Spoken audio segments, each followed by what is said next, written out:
প্রিয় বন্ধুরা, আজ আমরা আপনাদের শোনাতে যাচ্ছি এক আশ্চর্য গল্প। কিভাবে এক বৃদ্ধা নারী নিজের পুরনো ধর্ম ত্যাগ করে ইসলামের পথে পা রাখলেন। এই পুরো কাহিনী জানতে হলে শেষ পর্যন্ত আমাদের সঙ্গে থাকুন। চলুন শুরু করা যাক।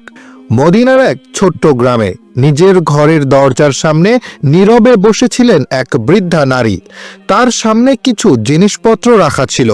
দেখে মনে হচ্ছিল যেন তিনি কোথাও যাওয়ার প্রস্তুতি নিচ্ছেন। তার মুখে গভীর চিন্তার ছাপ স্পষ্ট, চোখে ছিল এক অদ্ভুত অস্থিরতা। বারবার তিনি এদিক ওদিক তাকাচ্ছিলেন, যেন কোনো অজানা ভয় থেকে পালাতে চাইছেন। ধীরে ধীরে তিনি উঠে দাঁড়ালেন, জিনিসপত্র হাতে নিলেন এবং হাঁটতে শুরু করলেন। তার পা কাঁপছিল, চলার শক্তি যেন হারিয়ে যাচ্ছিল। কিছু দূর গিয়ে তিনি ক্লান্ত হয়ে বসে পড়লেন। হাঁপাতে হাঁপাতে বিড়বিড় করে বললেন, জানি না, যদি কখনো সেই মানুষটির সঙ্গে আমার দেখা হয়ে যায়, যদি তিনি কিছু বলে দেন, তবে কি আমার হৃদয়ও বদলে যাবে? তার হৃদয়ের গভীরে তখন একটি নাম প্রতিধ্বনিত হচ্ছিল, মুহাম্মদ। হ্যাঁ, সেই নাম যার উচ্চারণে আত্মা পর্যন্ত কেঁপে ওঠে, যার কথা সরাসরি হৃদয়ে নেমে আসে। একবার শুনলে তাকে আর ভুলে থাকা যায় না। বুড়ি নারীর চোখে ছিল ভয়, ছিল গভীর চিন্তা। না না, আমি আর এই শহরে থাকতে পারবো না। যত তাড়াতাড়ি সম্ভব এখান থেকে চলে যেতে হবে। তিনি উঠে দাঁড়ালেন এবং ধীরে ধীরে হাঁটতে শুরু করলেন। কিন্তু তার মুখে তখনও অস্থিরতার ছাপ রয়ে গেছে।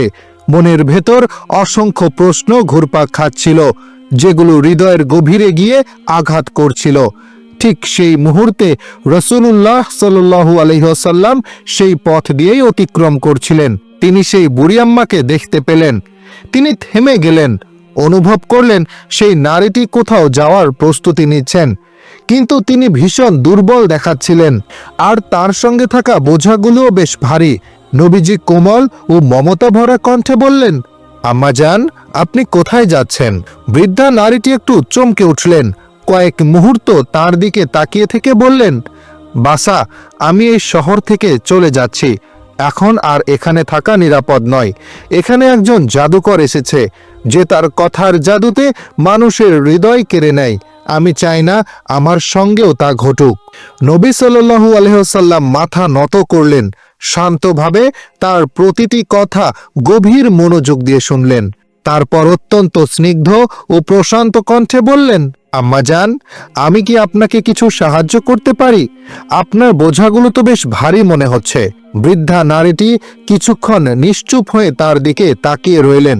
মনে মনে তিনি ভাবতে লাগলেন, আজকালকার এই তরুণরা কেমন, এমন নিঃস্বার্থভাবে আর কেই বা কারো কথা ভাবে। কিছুক্ষণ ভেবে নিয়ে তিনি বললেন, যদি আমার এই জিনিসপত্রগুলো একটু উপরের দিকে তুলে রাখতে সাহায্য করো, তাহলে আমার খুব উপকার হয়। নবীজি মৃদু হেসে সামনে এগিয়ে এলেন এবং জিনিসগুলো তুলতে লাগলেন। সত্যি সেগুলো ভীষণ ভারী ছিল। তিনি তখনই বুঝতে পারলেন, এই বয়সে এই বৃদ্ধামা একা এসব নিয়ে কোথাও যেতে পারবেন না। খুব কোমল কণ্ঠে তিনি বললেন, বা, আপনার বোঝা তো সত্যিই অনেক ভারী। তাছাড়া আপনি তো এখন বয়স্ক। আপনি যদি অনুমতি দেন, আমি কি আপনাকে আপনার গন্তব্য পর্যন্ত পৌঁছে দিতে পারি? এবার বৃদ্ধা মহিলা একেবারে অবাক হয়ে গেল। এত ভদ্র, এত দয়ালু ছেলে। তিনি কিছুক্ষণ চুপ করে রইলেন। তারপর গভীর এক নিঃশ্বাস নিয়ে বললেন, বাছা, এর চেয়ে বড় দয়া আর কি হতে পারে? তখন আল্লাহর রাসূল সাল্লাল্লাহু আলাইহি ওয়াসাল্লাম সেই ভারী বোঝাটি নিজের কাঁধে তুলে নিলেন এবং ধীরে ধীরে সেই বৃদ্ধা নারীর সঙ্গে হাঁটতে লাগলেন। নারীটি তখন ক্লান্ত, হাঁপাচ্ছিলেন, তবুও কথার স্রোত থামেনি। হাঁটতে হাঁটতে তিনি নবীজির দিকে তাকিয়ে বললেন, বাছা, আমি তোমাকে একটা কথা বলি। তুই যদি বুদ্ধিমান হোস, তবে এই শহর ছেড়ে চলে যা। এখানে এক ভয়ঙ্কর জাদুকর এসে পড়েছে। তার নাম মুহাম্মদ। সে বলে সে নাকি আল্লাহর নবী। সে আমাদের দেবদেবীদের সম্পর্কে মিথ্যা কথা বলে এবং মানুষকে পথভ্রষ্ট করছে। নবীজি সাল্লাল্লাহু আলাইহি ওয়াসাল্লাম নীরবে সব কথা শুনতে লাগলেন। কোনো কথার জবাব দিলেন না। তার মুখমণ্ডলে ছিল শুধু প্রশান্তি আর শান্তি। কিছুক্ষণ পর নারীটি আবার বললেন, তার কথায় এমন এক অদ্ভুত মোহ আছে যে একবার শুনে সে চিরতরে তারই হয়ে যায়। জানি না কত মানুষ ইতিমধ্যেই তার ফাঁদে পড়ে গেছে। তিনি গভীর আফসোসে ধীরে মাথা নাড়লেন, যেন কোনো ভয়াবহ বিপদের আগাম বার্তা দিচ্ছেন। নবীজি তখনও নিঃশব্দ, একটি কথাও বললেন না। কিছুক্ষণ পরে বৃদ্ধা নারীটি আরো গম্ভীর হয়ে বললেন, বাবা, আমি সারা জীবন আমার দেবতাদের আরাধনা করে কাটিয়েছি। এই শেষ বয়সে এসে আমি চাই না আমার বিশ্বাসে চির ধরুক। আমার পূর্বপুরুষরা যে পথে জীবন কাটিয়েছেন, আমিও সেই পথেই চলতে চাই। মুহাম্মদের কথায় বিভ্রান্ত হতে চাই না। তোমাকেও বোঝাচ্ছি বাবা, ওর কাছ থেকে দূরে থেকো। সারা পথ জুড়ে সেই বৃদ্ধা নারী যুবকটিকে বারবার একই কথায় বুঝিয়ে যেতে লাগলেন। তিনি বলতে থাকলেন, এই শহরে মোহাম্মদ নামের এক ব্যক্তি এসেছে, যে নিজেকে নবী বলে দাবি করে এবং নানা কথা বলে বেড়ায়। সে আমাদের পূর্বপুরুষদের উপাস্য দেবতাদের মিথ্যা বলে আখ্যা দেয়, মানুষকে বিভ্রান্ত করে। মনে হয় তার কাছে কোনো অদ্ভুত জাদু আছে, কারণ যে একবার তার কথা শুনে ফেলে সে আর সহজে ফিরতে পারে না। এভাবেই সে তার হয়ে যায়। বুড়িমা কথার পর কথা বলে চলেছিলেন, বাবা, ওর থেকে দূরে থেকো, ভীষণ চালাক সে। জানি না কতজনকে সে ভুল পথে নিয়েছে। কিন্তু সেই যুবক একটি কথাও বলল না। নীরবে মাথা নত করে বৃদ্ধার ভারী বোঝা নিজের কাঁধে তুলে নিয়ে ধীরে ধীরে হাঁটতে থাকলো, যেন কিছুই সে শোনেনি। দীর্ঘ পথ পেরিয়ে অবশেষে তার গন্তব্যে পৌঁছালো। যুবক খুব সাবধানে মায়ের জিনিসপত্র নামিয়ে রাখলো, এতটাই যত্ন করে যে কোথাও যেন তার কষ্ট না হয়। তারপর নিঃশব্দে ফিরে যেতে উদ্যত হলো সে। বুড়িমা বিস্ময়ে থমকে গেলেন। বাবা, একটা কথা তো বলো, তুমি কে? তোমার নামও তো জানালে না। এত ভার বহন করলে, এত সাহায্য করলে। আমি সবাইকে বলবো, আজ পথে আমার সঙ্গে এক ফেরেশতার দেখা হয়েছিল। যুবক হালকা করে হাসল, বলল, মা, নাম জেনেই বা কি করবে? তোমার কাজ শেষ, এবার থামো। কিন্তু আম্মা থামলেন না। তিনি বললেন, না বাবা, আমি জানতে চাই তুমি এত ভালো, এত ভদ্র, এত বিনয়ী। তোমার নামটা জানতে ইচ্ছে করছে। যুবকটি কিছুক্ষণ নীরব রইল। তারপর অতি কোমল স্বরে বলল, আম্মা, যাকে আপনি সারাটা পথ অপমান করেছেন, যাকে জাদুকর, মিথ্যাবাদী আর পথভ্রষ্টকারী বলেছেন, আমি সেই মানুষই। আমার নাম মোহাম্মদ।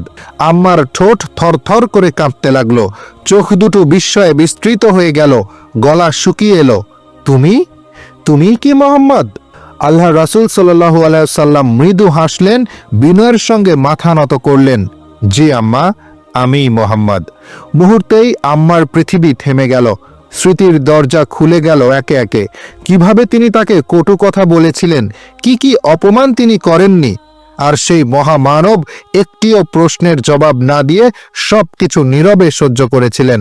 কোনো অভিযোগ না করে তিনি নীরবে তার বোঝা বহন করে চললেন, সব কথা চুপচাপ সহ্য করলেন। মায়ের চোখ দিয়ে তখন গরম অশ্রু গড়িয়ে পড়তে লাগলো। যাকে তিনি ভয় পেতেন, যার সম্পর্কে খারাপ কথা বলতেন, শেষ পর্যন্ত সেই মানুষটি যে সবচেয়ে বড় দয়ালু ও করুণাময় তা তিনি বুঝতে পারলেন। এখন তিনি আর দাঁড়িয়ে থাকতে পারলেন না। কাঁপতে কাঁপতে তিনি রাসূলুল্লাহ সাল্লাল্লাহু আলাইহি সাল্লামের সামনে নত হয়ে পড়লেন। দু হাত দিয়ে তার পায়ে ধরে ফুঁপিয়ে ফুঁপিয়ে কাঁদতে লাগলেন। তিনি বললেন, পুরো পথ জুড়ে আমি তোমাকে গালিগালাজ করেছি, অপমান করেছি, আর তুমি একবারের জন্যও কিছু বলনি, বরং উল্টো আমাকে সাহায্য করেছ, আমার বোঝা নিজে তুলে নিয়েছ। আমার কি বুঝে নেওয়া উচিত ছিল না সত্যিকারের মহান মানুষ এমনই হয়? রাসূলুল্লাহ সাল্লাল্লাহু আলাইহি ওয়াসাল্লাম অত্যন্ত কোমল স্বরে বললেন, মা, আপনি যা বলেছেন তা অজান্তেই বলেছেন। যে জানে না তার জন্য কোনো গুনাহ নেই। যদি ধৈর্যের সঙ্গে তাকে বোঝানো যায়, তবে একদিন সে নিজেই সত্যের আলো খুঁজে পাবে। বৃদ্ধা নারীর কান্না আর থামছিল না। দীর্ঘশ্বাস ফেলে তিনি গভীর যন্ত্রণার সঙ্গে কথা বলতে শুরু করলেন। আমি ভয়ঙ্কর এক ভুল করেছিলাম। আমাকে মিথ্যার পাঠ দেওয়া হয়েছিল। আজ আমার চোখ খুলে গেছে। আপনি সত্যের প্রতীক, আপনি ন্যায়ের পথে অবিচল। নিঃসন্দেহে আপনি আল্লাহর পক্ষ থেকে প্রেরিত রাসূল। এরপর কাঁপতে থাকা কণ্ঠে অথচ অটল বিশ্বাসে তিনি বললেন, আমি সাক্ষ্য দিচ্ছি আল্লাহ ছাড়া কোনো উপাস্য নেই, আর আমি সাক্ষ্য দিচ্ছি আপনি মুহাম্মদ রাসূলুল্লাহ সাল্লাল্লাহু আলাইহি ওয়াসাল্লাম, আল্লাহর রাসূল। একদিন আবু জাহল কুরাইশদের লোকদের একত্র করল এবং ক্রোধে বলল, হে কুরাইশের লোকেরা, তোমরা কি দেখতে পাচ্ছ না মুহাম্মদ আমাদের দিন ত্যাগ করেছে? সে আমাদের দেবতাদের গালি দেয়, আমাদের বাপ দাদাদের নিন্দা করে। অতএব আজ আমি এই দেবতাদের সামনে শপথ করে বলছি, আগামীকাল আমি একটি বড় পাথর নিয়ে আসব, আর মুহাম্মদ যখন সেজদায় যাবে তখন আমি সেই পাথর দিয়ে তার মাথা এমনভাবে চূর্ণ করব যে তার মাথা টুকরো টুকরো হয়ে যাবে। সে আরো বলল, যদি তোমরা আমাকে সাহায্য করতে চাও তবে করো, আর যদি আমাকে শত্রুদের হাতে তুলে দিতে চাও তাতেও আপত্তি নেই। এরপর বনু হাশিম আমার সঙ্গে যা খুশি করুক। এই কথা শুনে কুরাইশদের নেতারা আবু জাহলকে বলল, আমরা তোমার সঙ্গে আছি, আমরা কখনোই তোমাকে ধোঁকা দেব না। নিশ্চিন্তে গিয়ে মুহাম্মদ সাল্লাল্লাহু আলাইহি ওয়াসাল্লামকে শেষ করে দাও। পরের দিন আবু জাহল একটি অত্যন্ত ভারী পাথর নিয়ে এলো। তার উদ্দেশ্য ছিল ভয়ঙ্কর, সে কেবল সুযোগের অপেক্ষায় ছিল। এদিকে প্রিয় নবী মুহাম্মদ সাল্লাল্লাহু আলাইহি ওয়াসাল্লাম কাবার কাছে এসে নামাজ আদায়ের জন্য দাঁড়ালেন। অন্যদিকে কুরাইশদের নেতারা নিজ নিজ ঘরে বসে এই অপেক্ষায় ছিল কখন কেউ এসে তাদের এই সংবাদ দেবে যে মুহাম্মদ সাল্লাল্লাহু আলাইহি ওয়াসাল্লাম আর এই দুনিয়াতে নেই। যখন প্রিয় নবী সাল্লাল্লাহু আলাইহি ওয়াসাল্লাম সিজদায় গেলেন তখন আবু জাহল সুযোগ বুঝে পাথরটি তুলে নিল এবং ধীরে ধীরে নবী সাল্লাল্লাহু আলাইহি ওয়াসাল্লামের দিকে এগোতে লাগলো। কিন্তু ঠিক যখন সে একেবারে কাছে পৌঁছে গেল হঠাৎ তার অবস্থা বদলে যেতে লাগলো। সে ভয়ে প্রচণ্ড কাঁপতে শুরু করলো আর আতঙ্কে তার মুখ ফ্যাকাশে হয়ে গেল। যে পাথরটি তুলতে সে হাত বাড়িয়েছিল সেই হাতটি সেখানে জমে গেল। সে নড়তেও পারছিল না। ভয়ে কাঁপতে কাঁপতে সে উল্টো দিকে দৌড়ে পালালো এবং অনেক দূরে গিয়ে দাঁড়ালো। কুরাইশের লোকজন বিস্মিত হয়ে তার দিকে ছুটে এলো এবং বলল, আবু জাহল, কি হয়েছে? তুমি ফিরে এলে কেন? আবু জাহলের কণ্ঠ কাঁপছিল। সে বলল, আমি যেই মুহূর্তে মুহাম্মদের কাছে পৌঁছালাম আমার চোখের সামনে হঠাৎ এক বিরাট আকৃতির উট এসে দাঁড়ালো। জীবনে আমি কখনো এত ভয়াবহ উট দেখিনি। মনে হচ্ছিল আমি যদি আর এক পাও সামনে বাড়াই তবে সে মুহূর্তের মধ্যে আমাকে চূর্ণ করে দেবে। কিছুদিন পর সাহাবায়ে কেরাম রাদিয়াল্লাহু তাআলা আনহু যখন প্রিয় নবী হযরত মুহাম্মদ সাল্লাল্লাহু আলাইহি ওয়াসাল্লামের কাছে এই ঘটনার কথা জানতে চাইলেন তখন তিনি ইরশাদ করলেন, ওই উটটি প্রকৃতপক্ষে হযরত জিবরাইল আলাইহিস সালাম ছিলেন। আবু জাহেল যদি আর এক কদমও সামনে এগিয়ে যেত তবে জিবরাইল আলাইহিস সালাম সেখানেই তাকে শেষ করে দিতেন। একদিন আমাদের প্রিয় নবী সাল্লাল্লাহু আলাইহি সাল্লাম এর প্রিয় সাহাবী হযরত আব্বাস রাদিয়াল্লাহু তাআলা আনহু মসজিদে আল হারামে বসেছিলেন। ঠিক সেই সময় আবু জাহেল সেখানে এসে উপস্থিত হলো। রাগে ফেটে পড়ে সে বলল, আমি আল্লাহর কসম করে বলছি, যদি আমি মুহাম্মদ সাল্লাল্লাহু আলাইহি সাল্লামকে সিজদা করতে দেখি তাহলে আমি তার মাথা দেহ থেকে বিচ্ছিন্ন করে দেব। হযরত আব্বাস রাদিয়াল্লাহু তাআলা আনহু এই কথা শুনে সঙ্গে সঙ্গে প্রিয় নবী মুহাম্মদ সাল্লাল্লাহু আলাইহি সাল্লামের কাছে পৌঁছে পুরো ঘটনা জানিয়ে দিলেন।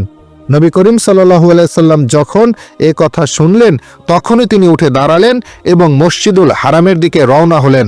সেখানে পৌঁছে তিনি সূরা আলাকের আয়াতসমূহ তিলাওয়াত করতে শুরু করলেন। যখন তিনি সেই আয়াতে পৌঁছালেন যেখানে সিজদার নির্দেশ রয়েছে তখনই তিনি সিজদায় লুটিয়ে পড়লেন। কেউ আবু জাহেলের কাছে এসে বলল, আবু জাহেল, মুহাম্মদ সাল্লাল্লাহু আলাইহি সাল্লাম সিজদায় লিপ্ত আছেন। এই কথা শোনা মাত্রই আবু জাহেল ক্রোধে উন্মত্ত হয়ে উঠল। প্রচণ্ড রাগে সে দৌড়ে নবী সাল্লাল্লাহু আলাইহি সাল্লামের দিকে এগিয়ে গেল। প্রায় একেবারে কাছে পৌঁছে গিয়েছিল সে, কিন্তু ঠিক তখনই হঠাৎ কি যেন দেখে সে থমকে গেল। পর মুহূর্তেই ভয়ে দিকভ্রান্ত হয়ে উল্টো দিকে দৌড়ে ফিরে এলো। তার সঙ্গীরা বিস্ময়ে হতভম্ব হয়ে জিজ্ঞেস করল, আবু জাহেল, কি হয়েছে? তুমি হঠাৎ ফিরে এলে কেন? আবু জাহেলের অবস্থা তখন ভয়াবহ। তার পুরো শরীর কাঁপছিল। কাঁপা কণ্ঠে সে বলল, তোমরা কি দেখতে পাচ্ছ না আমি যা দেখছি? সবাই আরো অবাক হয়ে গেল। তারা জিজ্ঞেস করল, তুমি কি দেখেছ? আবু জাহেল উত্তর দিল, আমি দেখেছি এক ভয়ঙ্কর অগ্নিগোলক আমার দিকে ধেয়ে আসছে। দৃশ্যটি এতটাই আতঙ্কজনক ছিল যে আমি আর এক পাও সামনে এগোতে পারিনি। আমার মনে হলো সে বুঝি আমাকে পুড়িয়ে ছাই করে দেবে। সুবহানাল্লাহ!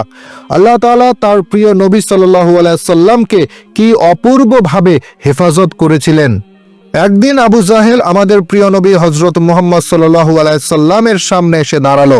সে তার দুটি হাত শক্ত করে মুঠো করে নিল এবং নবী সাল্লাল্লাহু আলাইহি সাল্লামকে বলল, হে মোহাম্মদ, আজ যদি তুমি বলে দিতে পারো যে আমার এই দুই মুঠোর ভেতরে কি রয়েছে, তাহলে আমি আল্লাহর উপর ঈমান আনব, তোমাকে আল্লাহর রাসূল বলে মেনে নেব এবং কালিমা পড়ে মুসলমান হয়ে যাব।